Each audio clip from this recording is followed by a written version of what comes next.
앞뒤 좌우로 성도의 교제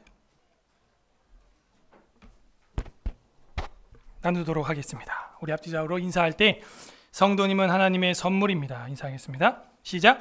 성도님은 하나님의 선물입니다. 한 번 더 인사하겠습니다. 오늘도 선물을 받아가세요. 시작. 오늘도 선물을 받아가세요. 지난 주일에는 위로자는 위로부터라는 제목으로 전도서 4장에 하나님의 말씀을 들었습니다. 한 주 동안도 하나님의 타이밍을 뛰어넘어서 이제는 위로부터 오는 그 위로를 전하고 받는 그런 한 주를 사셨는지요?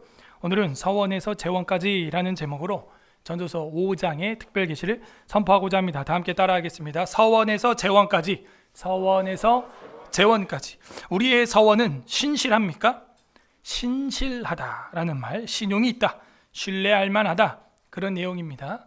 신실하고 신뢰가 가고 신용이 있으며 흔들리지 않는 사람은 늘 가까이 하고 싶은 친구입니다. 약속을 안 지키는 사람을 좋아할 리가 없습니다. 양해를 구하면 그나마 낫지만 양해도 없이 약속을 깨는 사람은 우리에겐 늘 의문의 대상이 됩니다. 왜 그럴까? 또한 무언가 해달라고 하지도 않았는데 해준다고 해놓고 안 해주는 사람, 역시 이것도 우리에게는 실없는 사람이다 라는 생각을 하게 합니다. 신용, 신뢰, 약속, 우리의 삶을 돌아보게 하죠. 고등학교 때 대학을 가면은 전자기타를 사주겠다. 네, 저희 어머님이 저한테 한 약속입니다. 네, 지원한 원서가 다 합격했음에도 불구하고 지금까지 안 사주고 있습니다. 아이들이 받는 타격감은 엄청 큽니다. 그게 저는 그래서 인쇄소에서 혼자 아르바이트를 해서 통기타를 사서 기타를 독학으로, 네, 학원도 한 번도 안 가고 그냥 그림, 악보를 보고 다 집에서 혼자 익힌 겁니다. 그래서 제 기타 실력은 늘질 않죠. 항상 교회 반주 정도에서 멈춰 있습니다. 신용과 신뢰, 그 부모님들이 자녀들에게 너무나 많이 주고 있고 깨트리고 있어요. 너무나 많은 서원과 약속을 남발하고 있습니다. 뭐 해줄게, 이렇게 하면 뭐 줄게, 이것만 하면 어떻게 해줄게. 근데 어린 아이들은요, 그게 다 상처로 남는 거예요. 그거 해준다고 했잖아요. 아, 그냥 자, 시간 늦었어. 그럼 약속을 하지 말든가. 오늘 성경은 그 이야기를 하고 있어요. 차라리 약속을 하지 말아라. 오늘 성경은 올바른 서원의 자세에 대해서 우리에게 알려주고 있습니다. 우리는 어떻게 진정한 서원을 실행할 수 있을까요? 오늘 성경은 그 비밀을 우리에게 계시해주고 있습니다. 부디 오늘 말씀을 통해서 바르게 서원하고 서원을 이루는 서울의 사랑교회 성도들 되기를 주님의 이름으로 소망합니다. 아멘. 전도서는 히브리어로 이제 코엘렛이라 그랬고 여성형이라 그랬습니다. 총회를 소집한 자, 모은 자, 이런 뜻입니다. 지금 여기가 바로 코엘렛이 모은 자리, 교회가 되는 것이죠. 구약에서는 이제 성전의 의미가 있겠죠. 그래서 이 전도서를 기록한 지혜자가 사람들에게 지혜를 가르치기 위하여 소집을 한 것입니다. 그래서 이 전도자는 영어로는 프리처, 티처, 그런 의미도 있지만 어떤 의미가 또 있다 그랬어요? 네? 기억이 안 나십니까?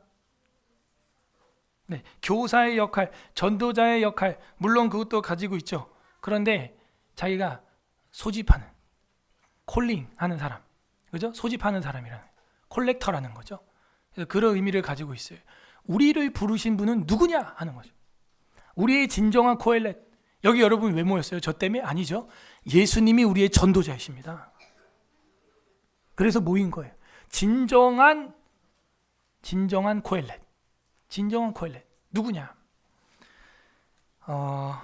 이 전도서 5장은요, 그 부분에 있어서 모였을 때 하는 행동을 지금 지적하고 있어요.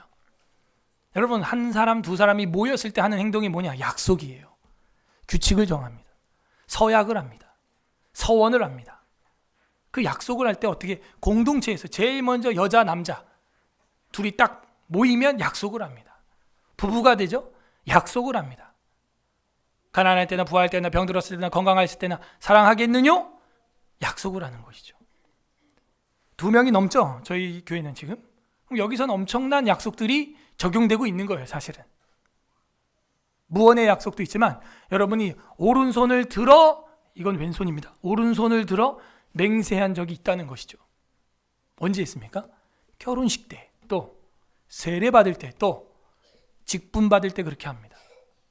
하나님 앞에 했던 그 서원들, 코헬렛은 이 부분에 대해서 지금 전도서 초기 5장에 지적을 하고 있는 거예요. 이 부분이 안 지켜지면은 성전은 파괴된다는 거예요. 교회는 무너진다는 거예요. 왜 약속을 안 지킬까? 그 다음에 나오는 이야기를 보면 우리 인생이 안 되는 이유에 대해서 설명을 해줍니다. 제가 연역적으로 말씀드리면 결론은 약속을 안 지키기 때문이라는 거죠. 그래서 대신관계, 하나님과의 약속. 두 번째는 뭐예요? 대인관계, 사람과의 약속. 세 번째 뭐예요? 대물관계, 물질과 물질을 사용하는 거에 대한 질서의 약속. 이런 것들이 우선순위가 깨지니까 너 삶이 그렇게 안 되는 거야. 전도자가 그 이야기를 하고 잘 된다면 그건 하나님 선물일 뿐이야. 하나님이 주는 그냥 선물이야. 이렇게 이야기를 하고 있어요.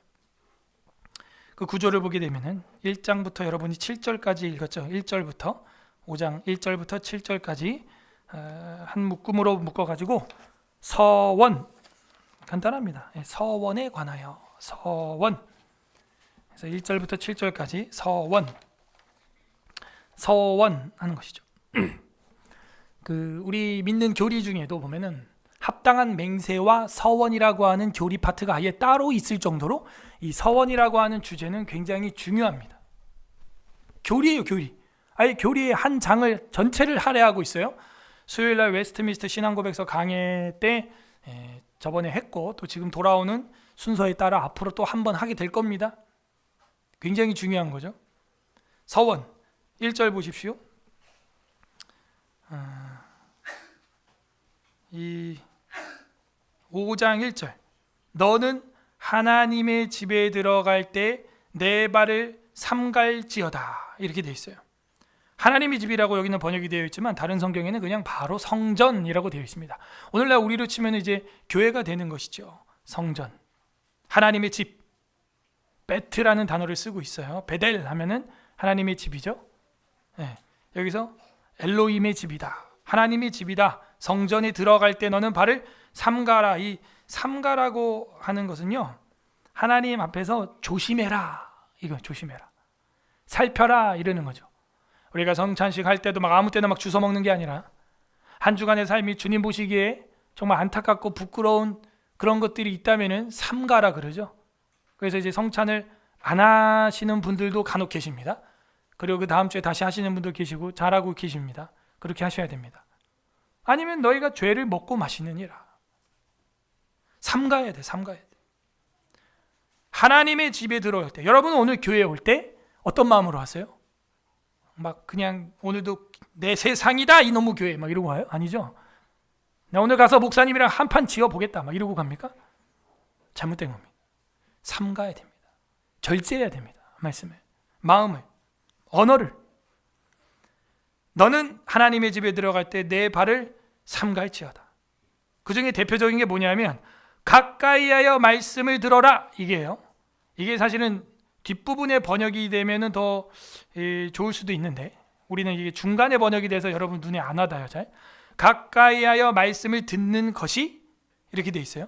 자, 말씀 당연히 중요하죠. 우리는 이 따바르라고 하는 하나님의 말씀을 듣는 게 우매한 자들이 제물을 드리는 것보다 나으니, 그러니까는 헌금만, 헌물만, 헌상만 하려고 덤비는 사람들이 있다는 거예요. 그거보다 낫다는 거죠. 이거 어디서 많이 들었는데? 구약에 우리가 어디서 들었어요? 듣는 것이 수양의 기름보다, 그죠? 순종이 제사보다 어디서 들었어요? 사무엘서에서 들었잖아요. 그게 여기 고스란히 그 지혜가 담겨져 있는데 이게 다윗이 배웠던 걸 아마 솔로몬한테 전수했던 거 아니냐, 전 그런 생각이 들어요. 가까이하여 말씀을 듣는 것이 우매한 자들이 제물을 드리는 것보다 나으니 이는 악을 행하면서도 깨닫지 못함이라 이렇게 돼 있어요. 악을 행하면서 깨닫지 못하고 헌상만 하겠다고, 헌물만 하겠다고 교회당에 오는 그것보다 말씀 듣는 편이 훨씬 낫다, 이걸 얘기하고 있습니다. 그래서 이 서원의 서론을 지금 뭘로 하고 있냐? 하나님 말씀을 좀 들어라 하는 것이죠. 왜 하나님 말씀을 안 듣고 너희 마음대로 우매한 자들이 헌금 드리듯이 11조 좀 했다고 신앙인이라고 생각하냐? 11조도 안 하면은 조금 그렇지만 11조를 하면 다 된 거라고 생각하냐? 그 재물이 무슨 기쁨이 되냐? 차라리 듣는 것이, 순종하는 것이 수양의 기름보다, 그 어떤 재물보다 하나님이 기뻐하시는 향기가 되는 것이다. 우리도 하나님의 말씀을 듣는 주일이 되기를 바랍니다. 우리의 헌물과 헌신과 헌상과 모든 것이 있더라도 하나님 말씀에 우리가 아멘하여 영광 돌리지 못하고 순종하지 못한다면 아무 의미가 없는 거예요. 부모님에게 때를 따라 뭐 용돈도 드리고 과일도 보내드리고 좋죠. 근데 부모님이 오라 그러면 싫어요. 이것 좀 해라 그러면 메롱. 안 해요. 싫어. 그러면 부모님은 사과 필요 없어요, 사실은. 여러분, 하나님은 거지가 아닙니다. 이 세상 만상에 있는 모든 돈과 금과 은을 하나님이 태초에 만드셨어요. 그거 몇 푼 냈다고 하나님이 기뻐하는 게 아닙니다. 그 중심이 중요한 것이죠. 이것이 서원과 연결이 됩니다. 2절, 너는 하나님 앞에서, 이걸 우리는 라틴어로 코람데오라고 하는 거예요. 하나님 앞에서 함부로 입을 열지 말며 급한 마음으로 말을 내지 말라, 이렇게 돼 있어요. 그러므로 우리가 하나님 앞에 말했던 것을 순종하지 않으면서 헌금만 드리는 거, 하나님은 참 가슴 아픈 것이죠. 무슨 하나님이 은행원도 아니고 무슨 돈 수납하는 입출금 ATM기도 아니고, 하나님이 원하는 거는 그 말했던 거, 그거 너가 말했던 건데 지금 보니까 함부로 말했던 거야. 그 말했던 걸로 우리 인격적인 관계를 갖자는 거죠. 하나님이 원하는 건 저고 여러분이지 돈이 아니에요. 인격적인 그 언어, 그걸로 교제하고 싶어 하세요. 하나님은 함부로 입을 열지 말며 급한 마음으로 말을 내지 말라. 이 잠언에서 우리가 지나갔지만요, 잠언에서 멀리해야 될 사람이 누구냐? 미련한 사람이었어요. 그죠? 그리고 미련한 사람보다 더 조심해야 될 사람이 누구예요? 조급한 사람이었습니다. 그러므로 여기 보면은 너는 급한 마음으로 말을 내지 말라. 여러분, 조급하시면 안 돼요. 운전사고가 왜 나는 거예요? 조급해서 나는 거예요. 다른 거 없어요. 차선 변경도 천천히 이렇게 해야 되는데 그냥 깜빡이 켜고 휙 들어가니까 팡 치는 겁니다. 조급해서 그래요. 신앙생활도 조급하면 사고가 납니다. 여기 성경이 말하는 바, 네 입이 그 급할 때 사고 친다. 마음이 급하니까요, 입술이 사고를 치는 거예요. 급한 마음으로 말을 내지 말라. 하나님은 하늘에 계시고 너는 땅에 있음이니라. 그만큼 차이가 있다는 겁니다. 함부로 우리가 사람과 사람끼리도 급하게 말하면 안 되는데, 하나님에게 말을 급하게 한다? 이건 더 큰일 날 일입니다. 근데 문제는 하나님이 그렇게 말한 걸요, 다 들어요. 그리고 그걸 다 요구하십니다. 나중에 취하십니다. 그리고 보십시오. 성격 급한 제자 기억나십니까?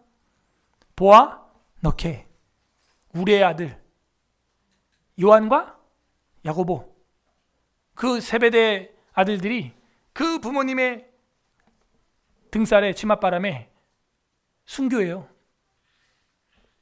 주님이 나라가 임할 때, 주님이 우편에 좌편에 우리 아들들이 좌의정 우의정하게 해주세요. 그러고 덤비는 거예요.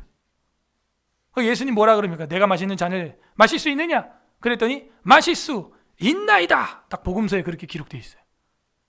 그 말을 한 사람은 누군지 몰라요. 두 형제 중에 한 명인데, 사도행전에서 두 형제 중에 누가 순교해요? 최초로 순교한 사도가 누구예요? 야고보예요. 하나님은 취하십니다. 그거를. 여러분, 하나님 앞에 기도하고 말하고 서원했던 거 하나님이 요구하십니다. 그 나중에 여러분이 원치 않아도 그냥 강제로 가져가 버려요. 강제가 아니죠. 약속된 겁니다. 왜? 사람과 사람이 말한 것도 이게 안 지켜지면 법정 끌려가요. 우리가 하나님을 살아계시는 2인칭으로 정말 대우하고 있습니까? 근데 우리가 기도를 막 그렇게 남발할 수 있나요? 어차피 안 보이니까.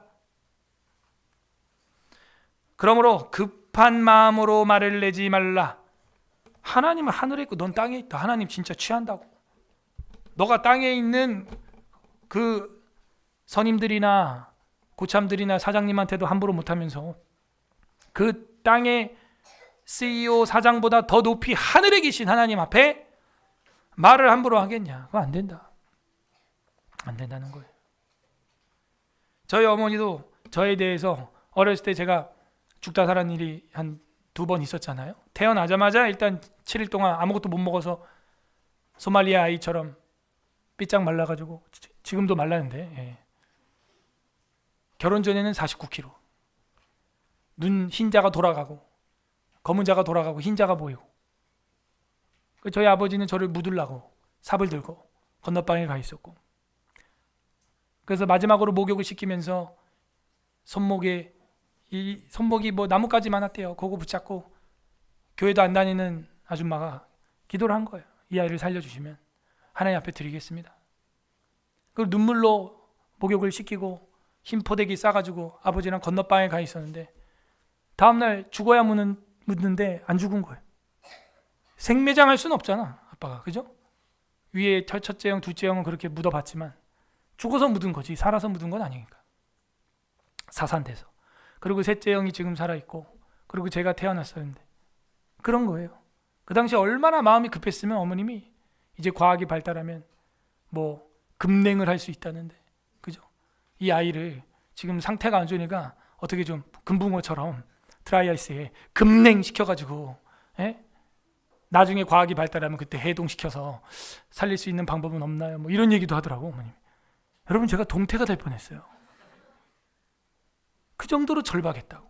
그런데 이 어머님이 제가 대학을 가고 대학을 다 졸업하고 프로듀서 공부하겠다고 그거 공부하면서 헤밀레이제이션 막 하고 있을 때, 너는 목회자가 돼야 된다, 이 말을 한마디를 안 하는 거야. 그리고 제가 이리 치고 저리 치고 뭐 교통사고 나고, 그리고 이제 신학교 딱 가서 난 이제 목회자가 되겠다, 내가 딱 이러니까는 내 이럴 날이 올 줄 알았다, 이러는 거야. 내가 너를 하나님 앞에 그 어린 때 그때 이렇게 서원했었다. 저는 그때 막 너무 억울한 거예요. 왜 진작에 그러면 대학부터 신학을 시키지, 왜 이렇게 빙빙 돌게 만드냐. 엄마도 힘들고 나도 힘들고 다 힘들지 않냐. 그런 얘기를 했던 기억이 납니다. 그 20년이 뭐예요? 25년 동안 얘기를 안 하신 거야. 여러분 아들이 목사 되겠다 그래봐요. 기분 좋아요? 다들 막 한숨이 나오고 막 그래요? 여러분 딸이 전도사랑 결혼하겠다고 해봐. 응? 그리고 막 개척하겠다고 덤비고 막 이래봐요. 소망이 있습니까? 절대 안 시키겠죠? 여기 아무도 없어요? 네. 우리가 믿음은 뭐 최고다, 뭐 솔라 피데 그래 놓고 믿음에 미쳐가지고 자기 몸을 던진 교육자들을 볼 때 딸 주고 싶지 않아요. 제일 그 거부하는 사람이 누구냐? 장로님이. 우리 교회 장로 말고 장로님이 절대 자기 딸은 신학생들한테 안 줍니다. 왜? 자기가 당회에서 당회장을 어떻게 괴롭히는지 알거든. 자기 사위가 딸이 그 위치에 있는 사람이 될 거라는 게 싫은 거거든. 그럼 목회를 잘못한 거죠. 함부로 우리가 하나님 앞에 말하면 안 돼요. 서원에 대해서 이야기가 나올 겁니다. 그런즉 마땅히 말을 적게 할 것이라. 3절, 걱정이 많으면 꿈이 생기지. 그래서 제가 이제 꿈은 2가지가 있다고 보는데, 여러분 자기 전에 많이 본 사극 드라마 그게 반드시 꿈에 나오고요. 그리고 하나님이 갑자기 주시는 사인도 있습니다. 이런 거는 뭐 10년, 20년 평생 한두 번 있을까 말까 하는 거고, 20년이 지나도 잊혀지지 않는 꿈, 마치 그 요셉이 꿨던 꿈과 같은 것이죠. 근데 그거 말고 걱정이 많으면 또 꿈도 생긴다는 거예요. 막 스트레스 받고 이러면 그 꿈에 나와서 막 꿈에서도 힘들어 막 그런 일 있죠. 그리고 그 얘기를 하고 싶은 게 아니에요. 사실은 말이 많으면 우매한 자의 소리가 나타나느니라. 말을 적게 할 것이니라. 함부로 서원하지 말아라. 함부로 하나님 앞에 입을 열지 말아라. 그 얘기죠. 4절, 네가 하나님께 서원 밑줄 서원하였거든 갚기를 더디하지 말라. 갚기를 더디하지 말라. 영어로 이게 아마 살렘 이렇게 돼 있을 거예요. 그 살렘이라는 건 라틴어에서 온 것인데, 이 라틴어에서 전체와 1년이라고 하는 단어가 합쳐진 게 솔룸이라는 거예요. 이 솔렘이라고 하는 거. 이것이 무슨 의미냐면 1년 한 해 전체라는 뜻이에요. 서원이라는. 그러므로 우리가 서원이 뭐냐면 사실은 연말 연초에 하는 겁니다. 여러분 많이 했는데 기억 안 나시죠? 작년 연말에, 올해 연초에 했던 거. 그 대표적인 이제 표어로 우리가 올해 표어가 뭐예요? 충성하리라. 이런 것들이에요. 1년치라는 1년 전체라는 단어가 서원이라는 라틴어예요. 서원. 그러므로 이 서원이라고 하는 것은 뭐 한 번 하면 끝이다가 아닙니다. 계속해야 되는 거예요. 바울도 서원이 있을 때 머리를 깎았어요. 나시린이 기간 서원이 있어요. 그러므로 헌신 예배가 이제 다음 주에 또 이번 주 목요일 날 라망교회에서 있는데 여전도회 서경로에 그 저는 정상이라고 봅니다. 여러분 잘못 배웠죠? 헌신 한 번 하면 끝이라고. 아니에요. 매해 해야 되는 거예요. 매번 해야 되는 거예요. 그게 헌신이에요. 여러분 헌금 오늘 하면 다음 주 안 해? 안 하는 분도 있죠. 네, 물론. 근데 헌금을 한 번 하고 끝냈다 이래요? 아니죠. 헌신도 마찬가지입니다. 계속해서 상기시켜야 되는 거예요. 계속해서 자신을 훈련시켜야 되는 거예요. 계속해서 하나님 앞에서 서약해야 되는 것입니다. 그게 서원이라고 하는 단어의 뜻이에요. 1년 전체예요. 보통은 1년 정도. 어떻게 이제 한 해가 마무리되고 있습니다. 올해 한 해를 여러분 하나님 앞에 하기로 한 것들이 이루어지고 있습니까? 그리고 내년에 무언가 서원을 하고 계획을 하고 싶은 게 있습니까? 신중하셔야 됩니다. 그리고 했다면 신실하게 이루세요. 세상 회사에서도 직원을 뽑을 때 이 사람이 회사에서 일하다가 3개월 만에 관뒀다, 2개월 만에 관뒀다. 특히 목회자들은 이 부교육자가 5월 달에 사임했다, 3월에 사임했다, 7월, 8월에 핫할 때 사임했다. 안 뽑습니다. 이런 사람. 여러분 세상도 그렇지인데 하나님이 여러분 볼 때 올해 여러분이 맡은 직분이 무엇입니까? 서원하셨죠? 임명장 받았죠? 어떻게 되고 있죠? 하나님은 그걸 불꽃 같은 눈으로 다 녹화하고 있어요. 그 서원이에요, 여러분. 서약이에요. 그러므로 서원하였거든 어떻게 해야 될까? 생각을 해야 됩니다. 말이 많으면 우매한 자의 소리가 나타나게 되고 내가 하나님께 서원하였거든 갚기를 더디게 하지 말라. 이렇게 나와요. 4절에. 이 서원이라는 단어 우리는 생각을 해야 돼요. 짧은 시간입니다. 그리고 그 시간이 지나면 그 뒤에는 또 할 수도 없어요. 이런 게 서원이에요. 맹세와 서원이라고 하는 파트가 교리에 있습니다. 자, 여기서 맹세와 서원을 한번 공부를 하셔야겠습니다. 맹세와 서원의 차이가 무엇입니까? 맹세는 뭐고 서원은 뭐예요? 맹세는 사람과 사람이 하나님 앞에서 하는 것이고 서원은 사람이 하나님께 자기가 하는 거예요. 자, 옆 사람한테 설명 시작. 맹세는 서원은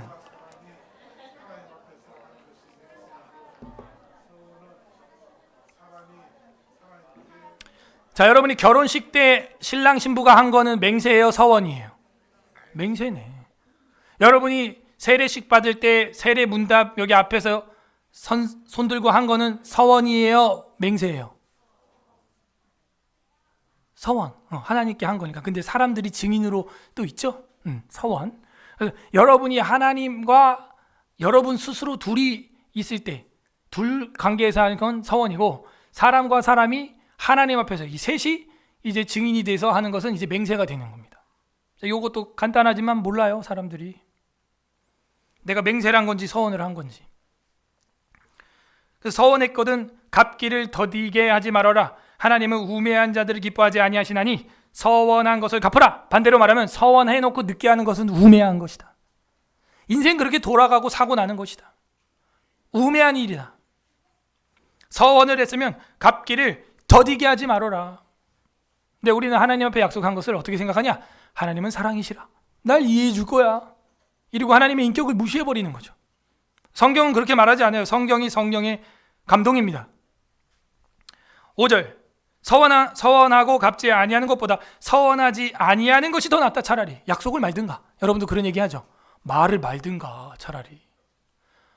그래서 저는 어떤 사역이나 이런 걸 할 때 전 중간에 빠져야 될 것 같습니다. 이러면요, 처음부터 같이 안 하는 게 낫지 않을까 이런 생각도 해요.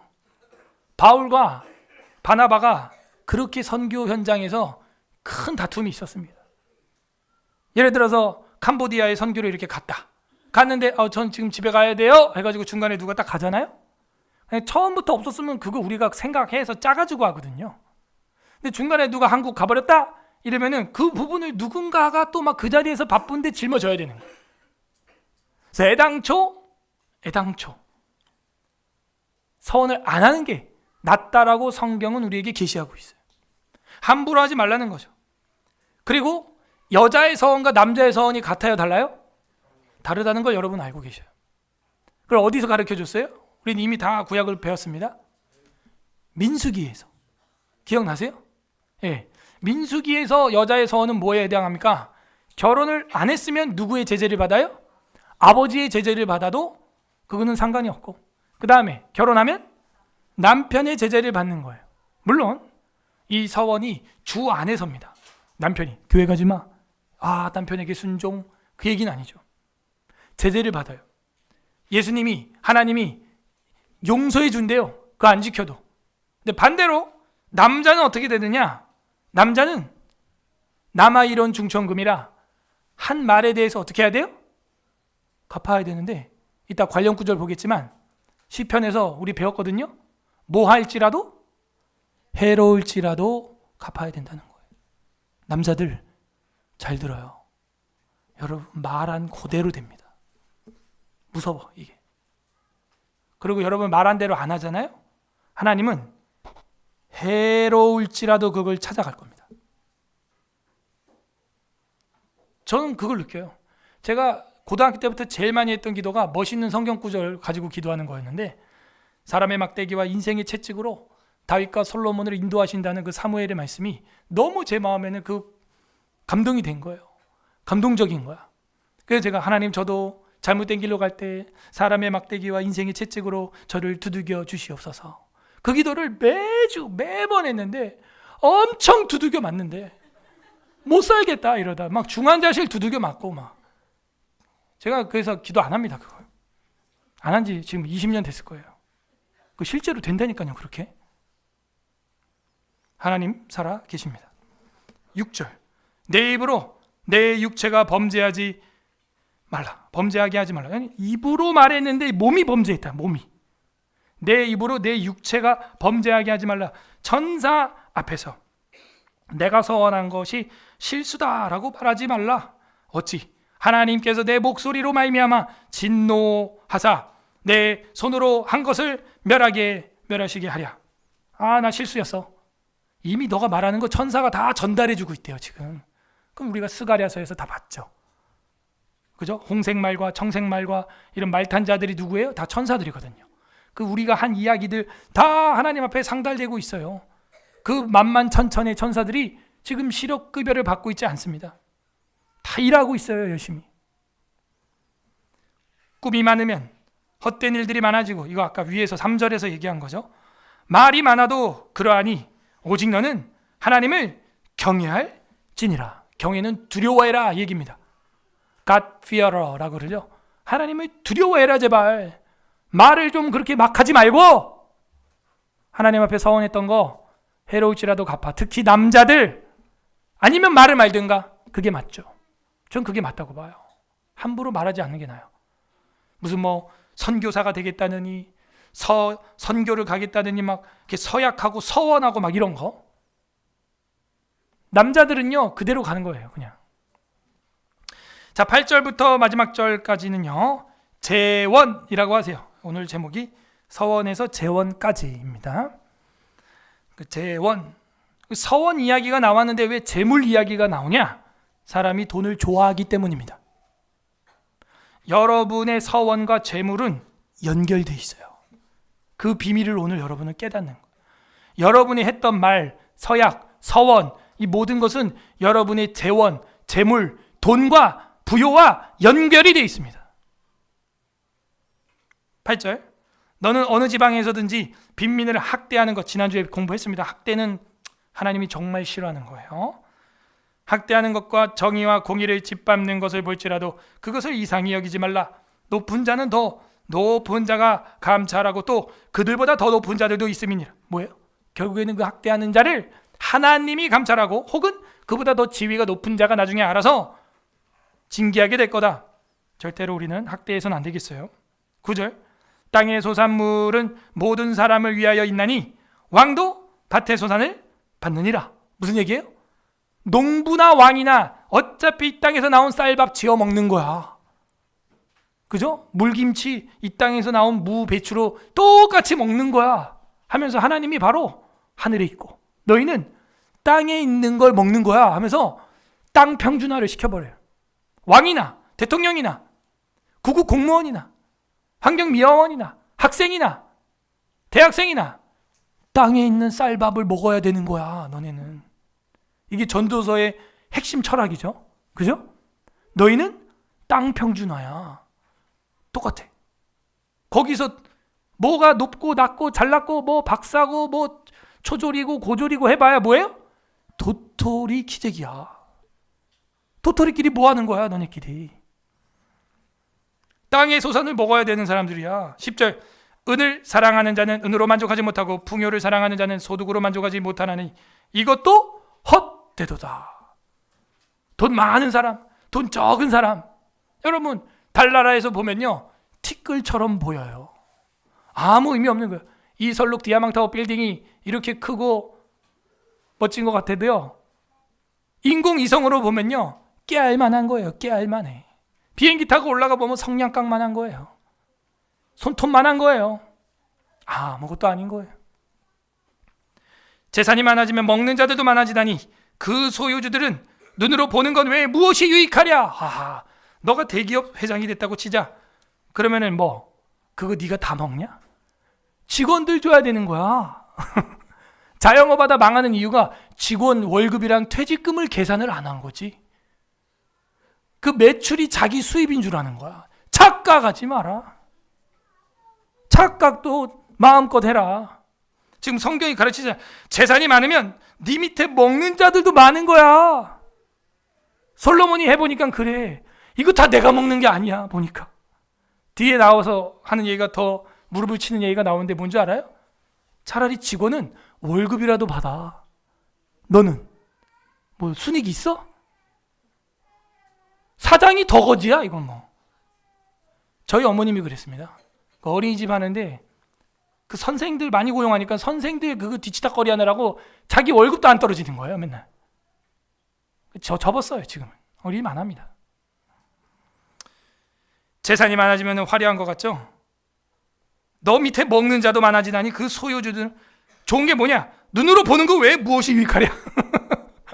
눈으로 보는 거 말고는 뭐 남는 게 없는 거야. 이거 내 어린이집이다. 내 유치원 5층짜리 유치원 월급은 20만 원. 자기한테는. 그거 말고 뭐 어디 가서 나 어린이집 원장입니다. 이거 5층짜리 이거 우리 유치원입니다. 정작 들춰보면 실의가 없어요. 솔로몬은 그걸 간파했어요. 이걸 봐. 솔로몬 정부도 말년에는 재정이 힘들었다. 이제 하는 걸 알 수가 있습니다. 12절. 오히려 노동자는 직원이죠. 먹는 것이 많든지 적든지 잠을 달게 자거니와 부자는 그 부요함 때문에 자지 못하느니라. 이거 정말 명언이다. 잠언이다. 성경이다. 월급쟁이는요 자기 월급 다박다박 나오고 걱정은 사장님이 하는 거야. 그냥 나 월급 안 주면 노동청에 신고할 거야. 그냥 그러면 돼. 그냥. 근데 사장님은요 몇 천만 원 막아야 돼. 지금 막 몇 억 막아야 되고요. 막 스트레스가 이만저만. 그래서 자살하는 거야 대기업 CEO들이. 에? 그래 자살하는 거예요. 이 버거킹 알바가 자살 안 해.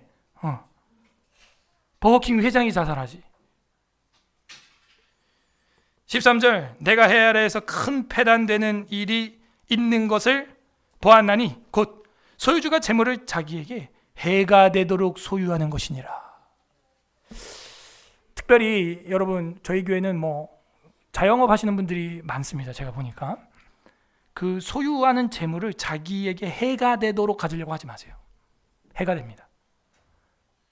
과도하게 그거를 소유하려고 하면요, 돈을 사랑함이 일만하게 뿌리가 돼버려요.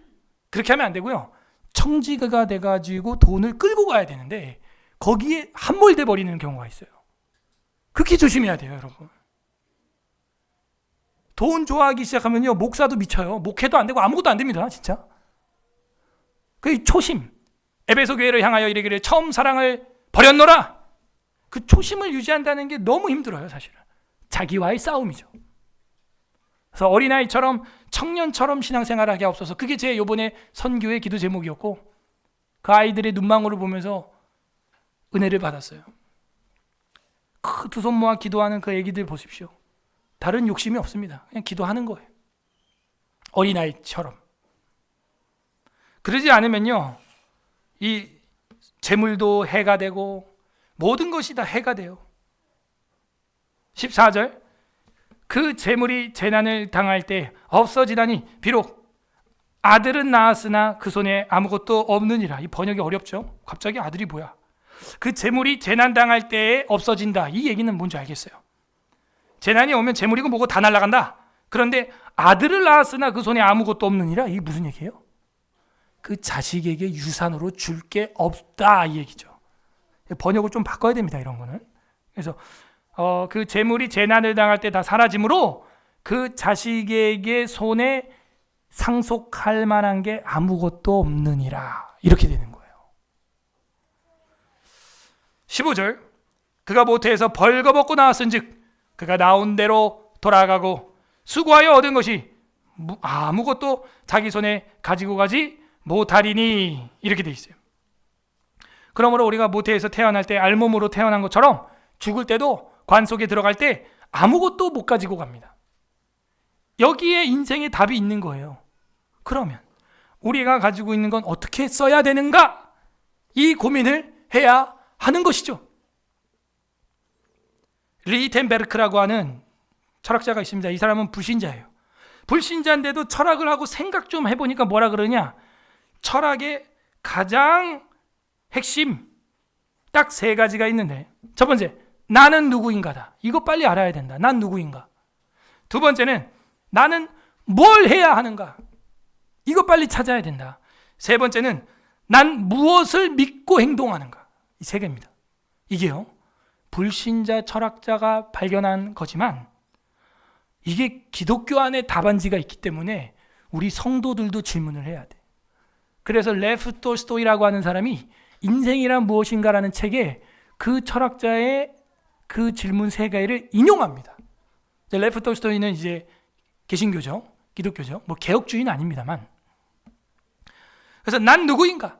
난 무엇을 해야 되는가? 난 무엇을 믿고 행동하고 희망하는가? 근데 이 스토아 철학자나 에피쿠로스 철학자들이 이걸 발견하지 못하니까 마지막에는 자살을 하는 거예요. 다. 어지간한 철학자는 다 자살합니다, 여러분. 왜? 예수 그리스도를 만나지 못했기 때문이에요. 나는 누구지? 난 뭘 해야 되는가? 난 무엇을 믿고 소망할 수 있는가? 이걸 우리 아이들한테도 계속 가르쳐야 돼요. 하나님이 너에게 주신 재능이 무엇이냐? 넌 그것을 찾아야 된다. 자신의 일을 찾아낸 사람은 가장 행복한 사람이다.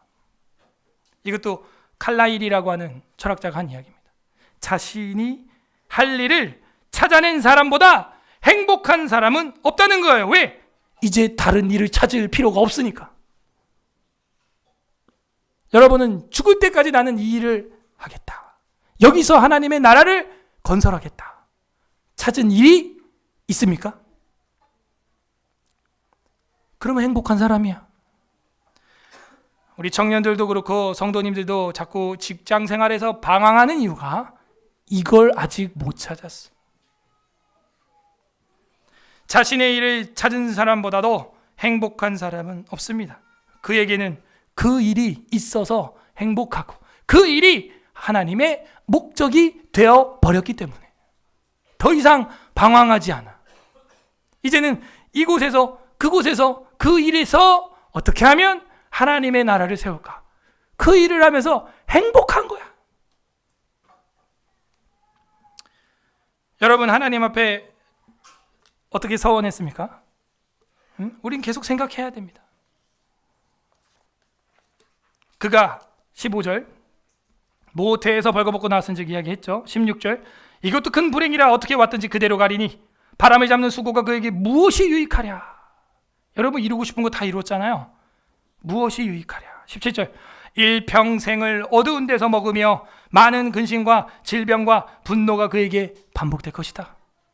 그게 인생이에요. 18절 사람이 하나님께서 그에게 주신 바 일평생에 먹고 마시며 해 아래에서 하는 모든 수고 중에서 낙을 보는 것이 선하고 아름다움을 내가 보았나니 그것이 그의 몫이로다. 뭐예요? 수고하면서 먹고 마시는 거, 이게 하나님이 우리 인생에 주신 몫이다. 그나마 이게 가족들과 함께 식탁을 나누고 만찬을 나누는 것, 이것이 가장 큰 행복이라는 거예요. 19절 또한 어떤 사람에게든지 하나님이 재물과 부요, 괄호괄호 재물과 부요를 그 사람에게 주사, 누가 줬대요? 하나님이. 소부는 유근이고 대부는 유천이다.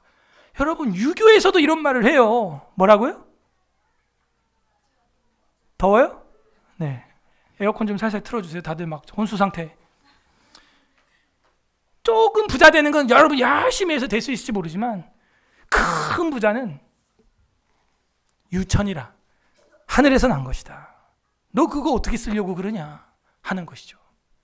하나님이 그걸 찾는다는 거예요. 하나님이 재물과 부요를 그에게 주사 능히 누리게 하시며 제 몫을 받아 수고함으로 즐거워하게 하신 것은 밑줄 하나님의 선물이라. 그죠? 우리가 이 재물을 하나님의 선물로 알고 잘 사용해야죠. 하나님께 주체적으로 감사해야죠. 그런데 아까 위에서 말한 대로 소유주가 재물을 13절에 자기에게 해가 되도록 소유하면 이거는 거꾸로 잡아먹히는 거예요. 분수에 넘어가는 거예요. 주제에 넘치는 거예요. 20절 마지막 절 합독합니다. 시작. 그는 자기의 생명의 날을 깊이 생각하지 아니하리니 이는 하나님이 그의 마음에 기뻐하는 것으로 응답하심이니라. 아멘. 하나님이 기뻐하는 것을 이렇게 줬는데 자기의 생명의 날이 한 평생밖에 안 된다는 걸 생각하지 않는다는 거예요. 너 그거 누리는데 너 한 번이야, 잠깐이야, 이제 몇 년 안 남았어. 시간이 모래시계, 인생의 모래시계 다 떨어져 간다. 모래가 지금 생각 안 하니? 그겁니다. 근데 이게 아이러니하게도 5장에 서원과 재원이 연결되어 있다는 거예요. 저는 여기서 어떤 통찰이 필요하냐? 우리가 하나님 앞에서 서원하고 드리겠다, 하겠다, 바치겠다 했던 것들이 너무나 많은 것들이 부도나고 있다는 거예요. 너무나 많은 약속들이 깨어지고 있다는 것이죠. 그러니까 너에게 재물이 해가 되고 있어 지금. 하나님은 그래요. 그러나 신실하고 경외하는 자에게는 뭐래요? 수고의 낙으로서 재물과 부요를 하나님의 선물로 주겠다는 것이죠. 그러므로 우리는 서원을 여러분이 하고 신앙생활을 하기 시작했어요. 그럼 서원에서 재원까지 성취하시기를 바랍니다. 예. 여러분이 세례 받을 때 뭐라고 한 줄 아세요? 제가 좀 읽어드릴게요. 요거는 사람들 앞에서 했지만 하나님께 했어요. 사람끼리 한 게 아니에요. 그러면은 맹세예요, 서원이에요? 서원, 세례의 서원. 여러분은 하나님 앞에서 죄인인 것과 그 진노를 면치 못할 줄 알고 그의 크신 자비하심으로 구원받는 것 외에 소망이 없는 줄을 믿기로 서약하십니까? 아멘. 여러분은 그리스도께서 하나님의 아들 되심과 죄인의 구주가 되실 줄을 믿으며 복음에 말한 바와 같이 구원하실 이는 오직 예수뿐인 것을 믿고 그만 의지하기로 서약하십니까? 아멘. 하늘에게 했어요. 여러분은 성령의 은혜만 의지하고 그리스도를 믿고 따르는 자가 되고 모든 죄악을 버리고 그의 가르침과 본을 따라 살기로 서약하십니까? 아멘 했습니다. 여러분은 교회와 관할의 치리에 복종하고 교회의 덕과 화평을 이루는 일에 힘쓰고 교인이 된 의무와 권리를 바르게 행사하기로 서약합니까? 아멘. 그 교회 치리에 복종하겠대요. 그런데 안타깝게도 목사의 신방도 안 들어먹어요, 사람들이. 목사가 울어도 목사가 병이 나도 말을 안 들어요. 무슨 교회의 관할과 치리의 복종, 거짓말! 다 거짓말이에요. 더 나가서 목사들 지난주에 3명 세우고 강도사들 10명 넘게 세웠는데 노예에서 강도사들 무섭습니다. 서양 내용이 신구약 성경은 하나님의 말씀이요 신앙과 행위에 대하여 생활의 정황무와 하나님의 말씀으로 믿습니까? 네. 장로의 신조와 웨스트민스터 신도 개혁서 및 대소요리 문답을 신구약 성경과 함께 믿는 도리로 총괄한 것으로 알고 성실한 마음으로 받아 믿고 따르겠습니까? 전 여기서 가슴이 미어. 읽지도 않아요. 웨스트민스터 신앙고백서. 읽지도 않아요. 신학생들이. 근데 이런 맹세를 해요. 교회의 화평과 연합과 성결함을 도모하기로 맹세합니까? 교회를 찢어버려.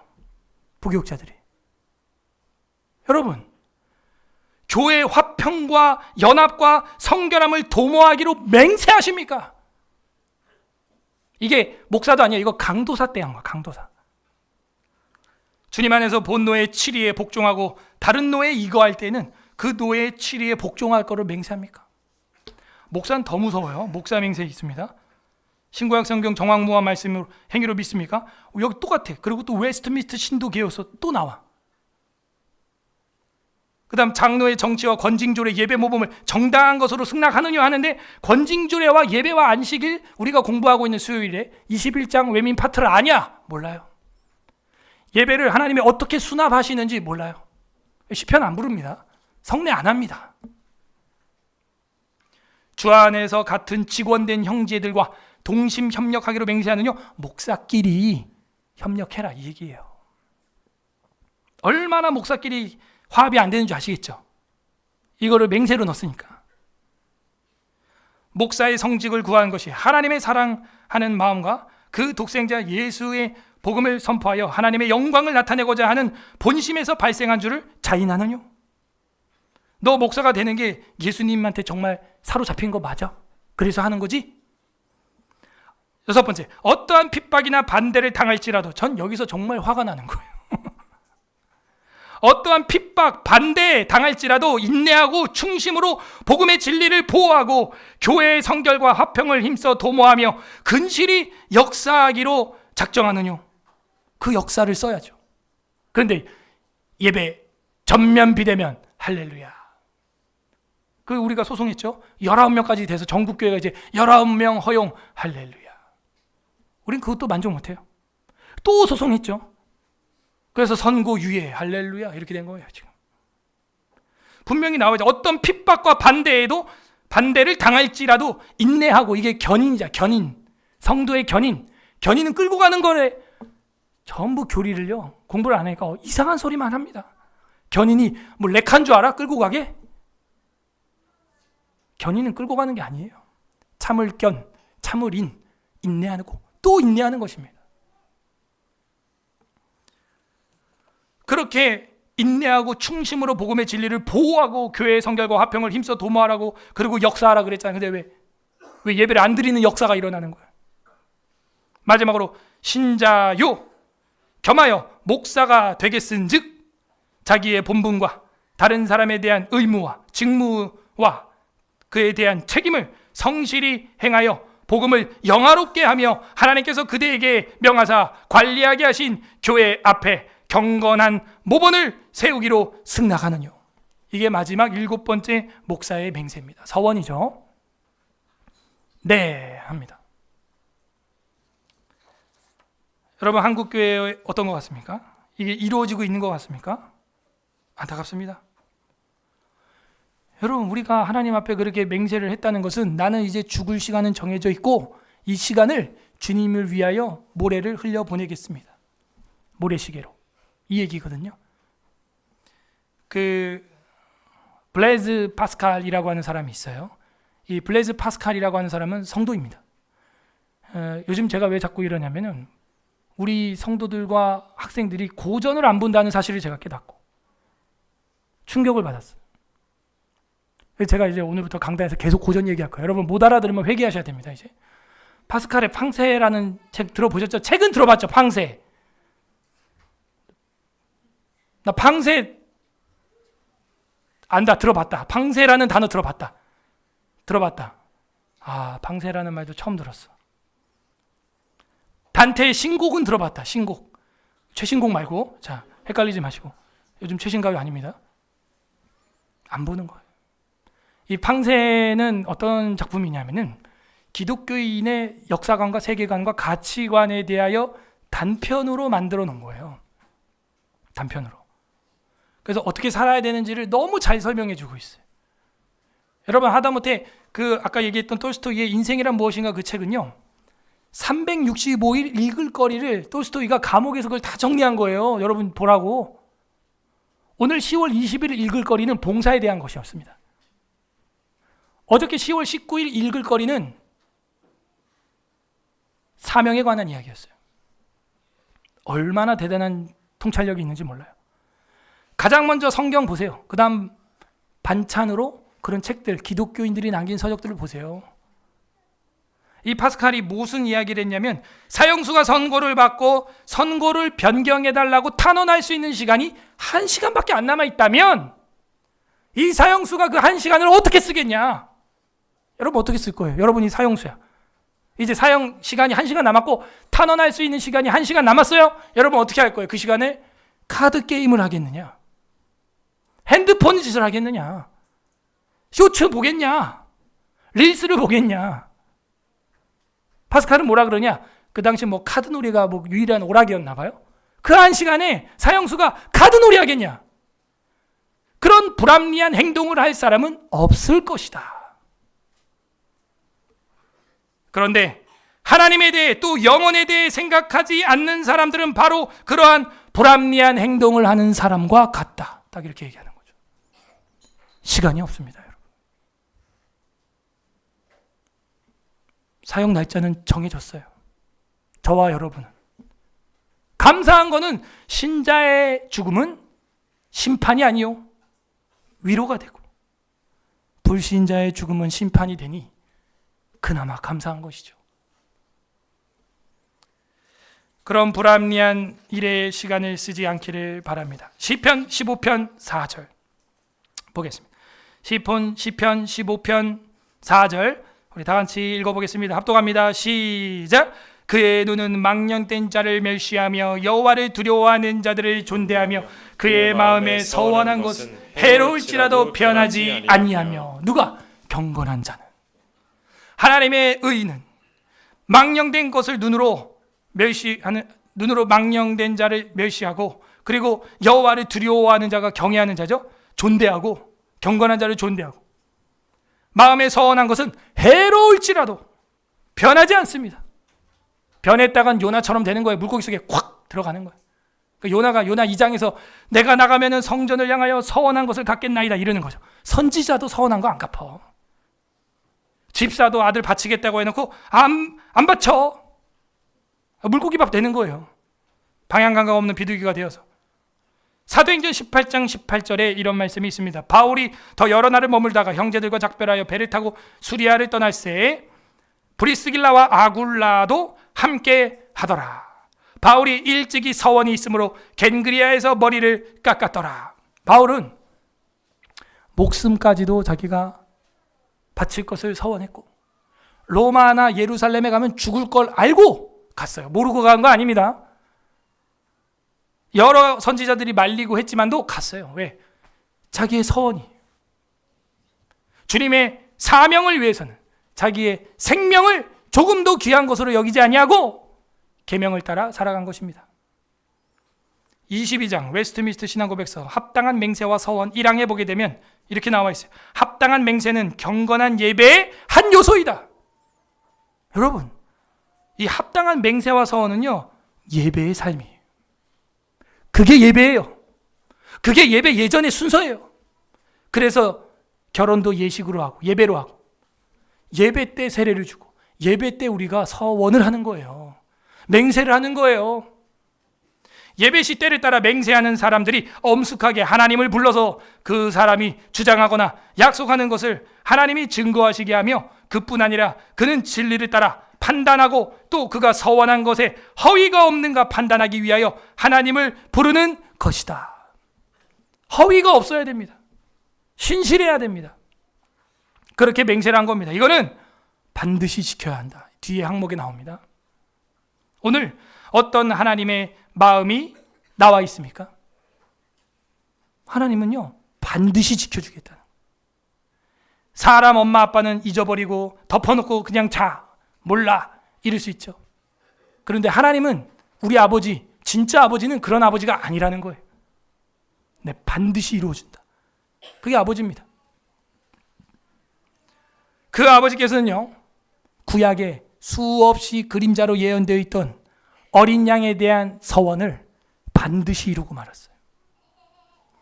우리 주 예수 그리스도께서는 우리의 서원의 결정체가 되었고, 그 서원은 십자가에서 피를 쏟고 살을 찢어서 이루어버렸습니다.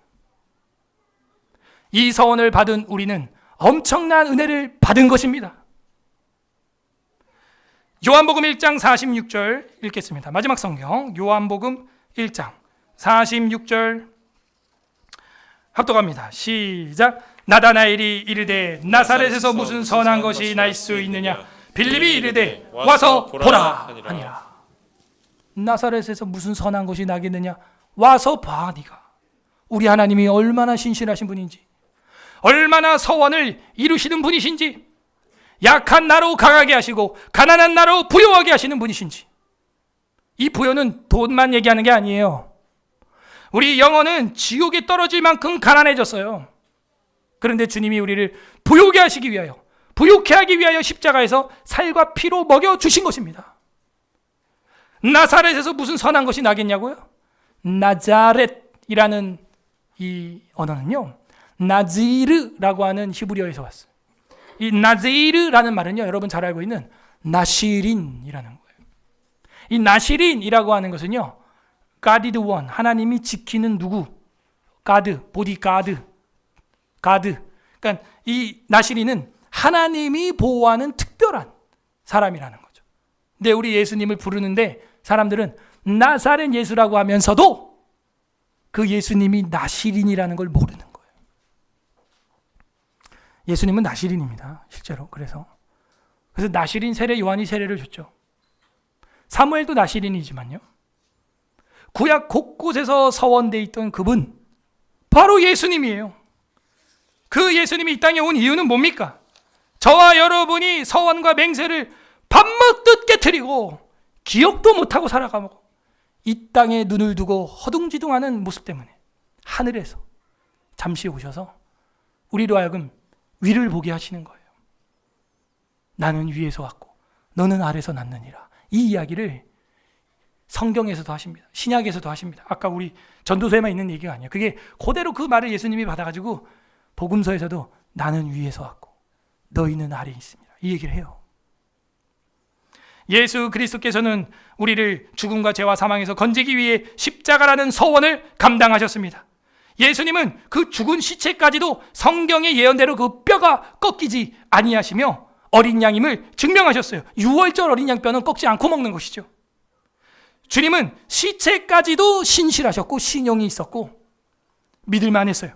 하지만 저와 여러분은 주님이 주신 이 은총을 누리면서도 신실하지 못하고 우리는 죽어서 시체가 아니라 살아서 이렇게 팔딱팔딱 움직이면서도 하나님 말씀을 이루지 못하고 있습니다. 약속을 안 지키는 사람을 좋아하는 사람은 없습니다. 신용이 없는 사람을 또다시 거래해 줄 신용은 없어요. 무엇인가를 해달라고 한 것도 아닌데 우리가 하나님 앞에 사랑 고백 다 해놓고 베드로처럼 뭐 하겠다 다 해놓고 안 해주는 사람처럼 실없는 사람도 없습니다.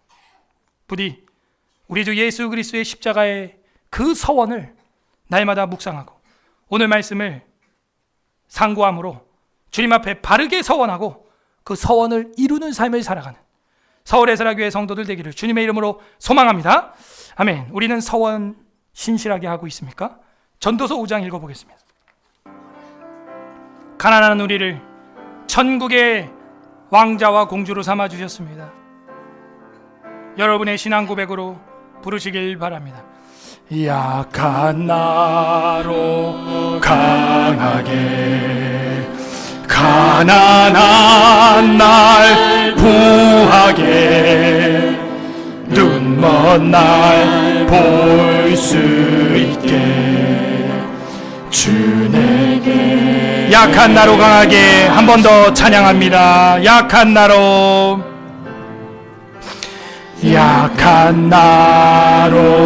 강하게 가난한 날 천국의 부요 눈먼 날 볼 수 있게 주내 우리를 구원하소서. 호산나 호산나